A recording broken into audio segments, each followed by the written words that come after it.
told you the big hat and no cattle Texan comes out in you when you're tipsy? He grinned lopsidedly. And secondly, his expression turned serious. Don't go getting mushy on me. I'll have you know I grew up with a hat and cattle. Mac frowned. And I'm not getting mushy on you. I just thought, you might want to talk about... He made a rolling motion with his hand. Whatever. Zellner glanced around the bar, squinting at the red vinyl booths, the burly clientele, and the roaring jukebox like he'd never seen the place before. Where am I? He blinked owlishly. I could have sworn I sat down in a badass biker bar, but at some point I must have been transported into the middle of a chick flick.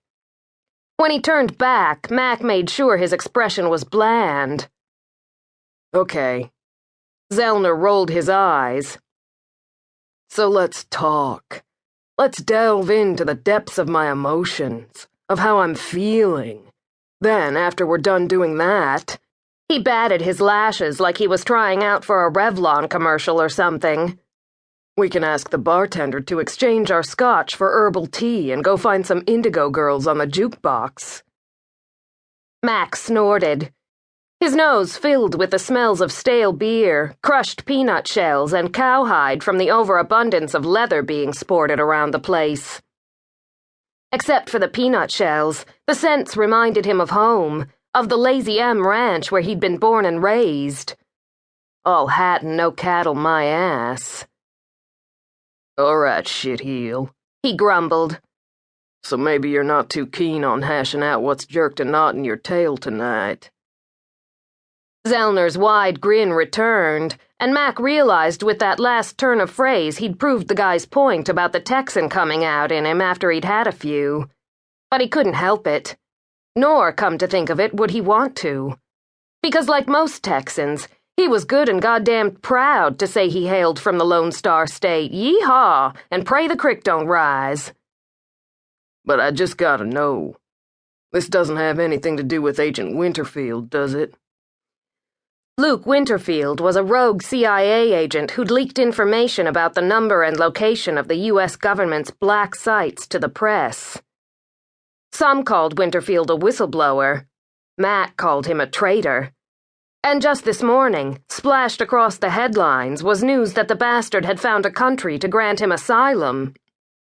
It had to be a major blow for every CIA agent out there, even an ex-CIA agent like Zellner. Psst. Zellner made a face. I stopped caring about the company and its shenanigans years ago.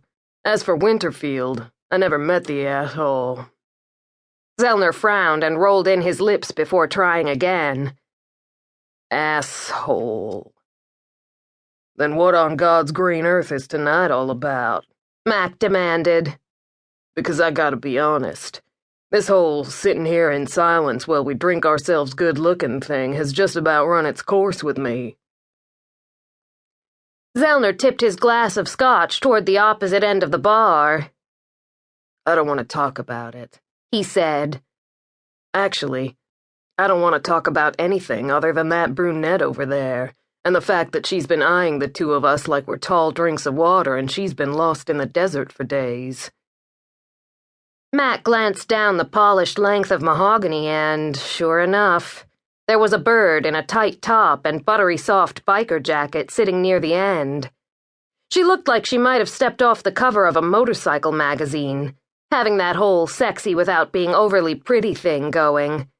And when she caught him staring, she licked her ruby red lips and seductively lowered her thick, sooty lashes.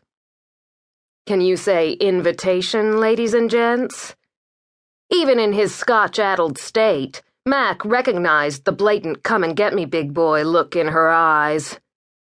Sorry, darling, but you're barking up the wrong tree. No thanks, he told Zellner, sitting back and lifting his glass of scotch to his lips. She's not my type. Zellner hooted with laughter, slamming down his empty tumbler. Type? Dear God, it's not like you're looking for a blood donor or anything.